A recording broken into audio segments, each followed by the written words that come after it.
nibingelele bonke abalaleli etindzaweni tonke tahlukahlukene kuleli viki eliphelile besikhuluma ngoJesu ayosithwalela amacala ethu esiphambanweni simgcineke sehliswe esiphambanweni eyongcwatshwa. Kukhona amazwi ayakhulunywa kule viki eliphelile ukuthi uma labafundi labo mama behambile baye ethuneni ekseni bahamba endlini bakhulumisana bodwana bathi ubani uthi asiginqila itshe ngoba yabona kunelitshe lalivimba eminyango. Bakhulumisana bodwana bangazi ukuthi Jesu anovinjwa lelitshe, ilitshe alinamsebenzi.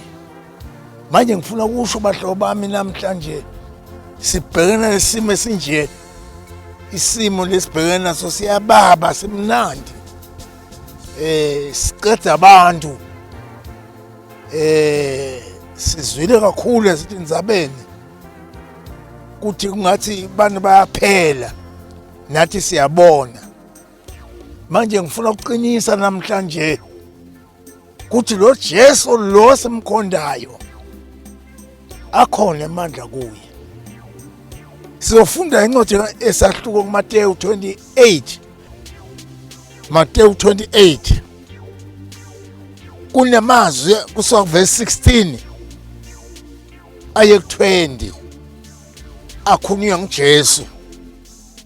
Kuthiwa lapha iseyalezo sokugcina sika Jesu Kristu.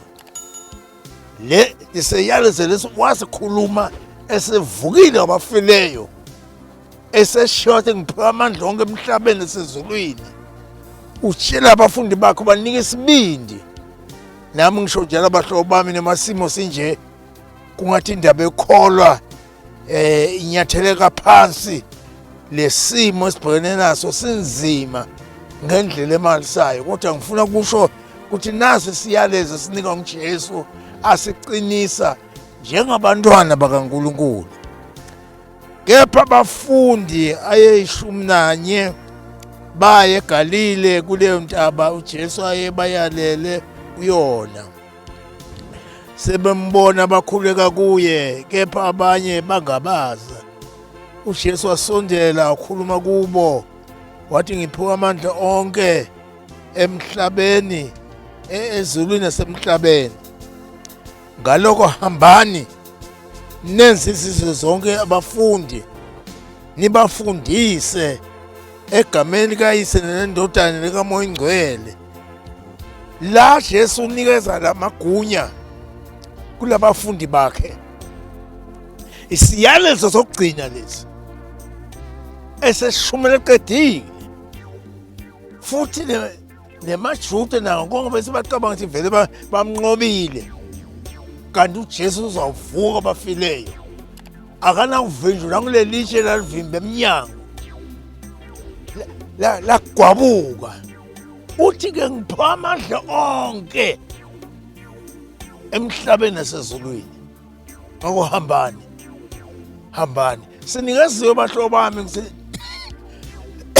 thina sonke esingabashumayeli kube siyihambise le ndaba, noma kukhona izintaba, noma kukhona isigodi, noma kukhona amatshe, lithi iBhayibheli sihambe sishumayele ivangeli kuko konke okudaliweyo, kungabikho okusalayo. Yonke into ekhona emhlabeni ilazi ivangeli, imazi Jesu njengenkosi omsindisi owafa wavuka namhlanje ongasekunene sikaNkulunkulu. Manje yasimema uthi ngiphiwa amandla onke emhlabeni nasezulwini. Hambani. Ngithatha kumema abantu bahlobo bami, noma ngathi isimo sethu kulethi insuku sinje singakhathazeki ngaso, singabheki sona, asiphakamisele emehlo ethu sibheke kuJesu. Uthi ngelinye ilanga uNkulunkulu ekhuluma umlomo kaDavide uthi ngiphakamisela amehlo ami ezintabeni ngoba usizo lwami luvela khona. Kwakusele iminyaka uba Jesu ayobethelwa esiphambanweni. Waprofetha uJesu.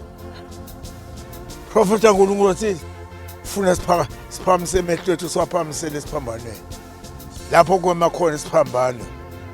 Lapho kona amandla ethu akhona. Akhona lapho abantu benkosi noma isimo ngase sinje emhlabeni. Akhona amandla. Yiwo lamandla amvusa uJesu abafileyo. Yiwo lamandla adabula zonke izibopho zokufa. Unamandla. Uthi kithi asihambe. Usinikeza amagunya. Asinabheke emuva bakwethu. Noma izinhlupho zinje, noma izinkinga zinje, noma ngathi kulukhuni namhlanje, kodwa sinikeziwe amandla bakwethu. Phambili ila siyakhona siye emuva.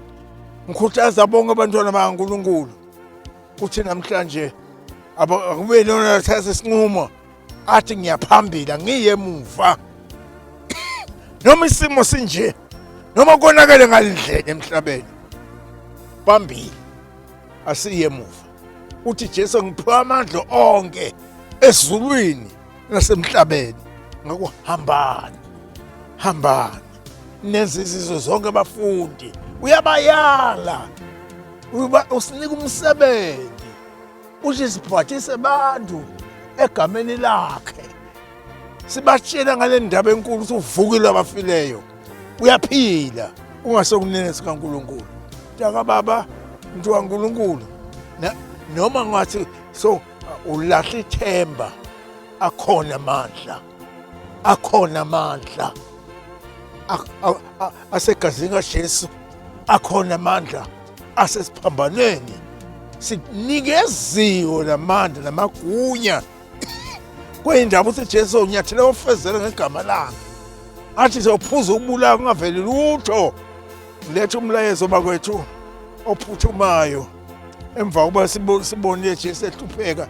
Namhla sithuma wonke umuntu olikholwa ukuthi ahamba emhlabeni ashumele ivangeli konke okudalweyo. Sisho ukuthi uJesu uvukile, wayefile, manje uyaphila. Funa thina sonke siyimemezele ndaba, sibatshela abantu, sibameme egameni kaJesu. Nawe bosolahla ithemba, nawe uswela uthi anginakudla anginalutho, Jesu khona, akhona amandla. Uthi waphiwe yena asize kuye. Uzoba nathi sibhekane kuzoba nani zonke izinsuku. Lapho umathenyawo lena ngiyathela khona, nami ngiyathela khona. Ngiyalimema-ke bahlobo bami egameni kaJesu. Mema bonke abangizwayo. Siyamemedela bakwethu. Uvukile wabafileyo. Uphiwe amandla onke. Asinavalo ngaye. Ithuna livulekile. Likhamisile. Kuthi uJesu wavuka. Uvukile.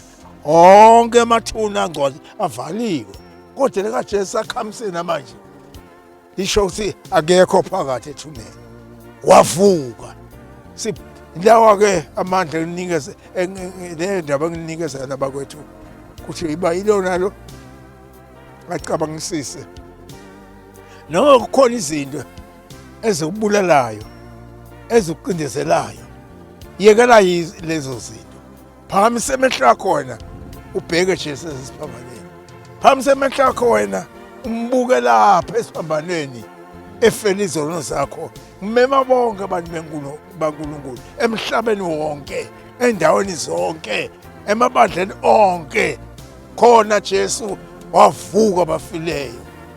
Uyaphila, uzobuya ngelinye ilanga. Lithi onke amehlo azokumbona, nabamgwazayo bazombona, nalabo abathi abamfuni namhlanje bazombona. Uyeza masinyane, akenakulibala. Uyeza, usendleleni.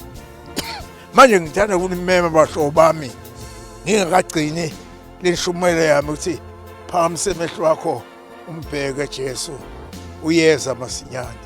Zilungiselele kumhlangabeza silungiselele lezinto esizibonayo namhlanje zonke lezi zinto zamakholera yonke lezi zinto zisho kona ukuthi izwe lime kabi manje sihlobo sami phakamise emehlo akho umbheke Jesu angakabuyi inkosi okuthula ibe nawe la uhlethi khona noma kulesi sifo esikubambile lokugula okuhluphayo nangiJesu unamandla uyaphilisa uyasindisa uyahlenga Nkosi ukuthula benani nawona amazwi